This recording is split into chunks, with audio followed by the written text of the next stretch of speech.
Здравейте! Аз съм Гергана Даниелова Чубанова. Днеска ще бъде темата за Македония.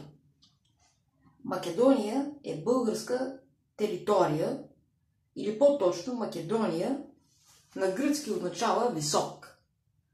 Македония отначало е била в пределите на древна Гърция и след това е била през средновековна България. След това Македония сме я загубили по времето на Берлинския договор, защото великите сили не са искали да има Велика България.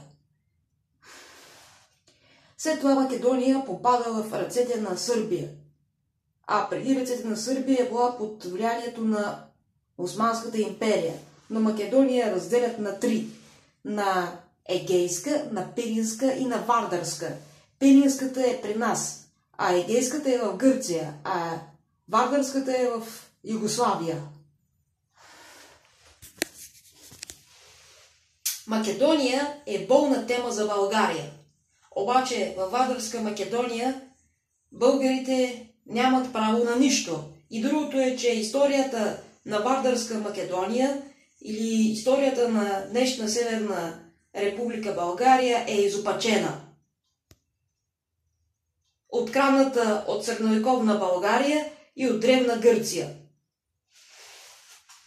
Гоце Делчев е българин. А реално македонците нямат нищо свое.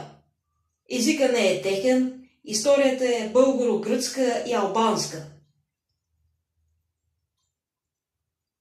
Те много обичат да крадат истории, македонците.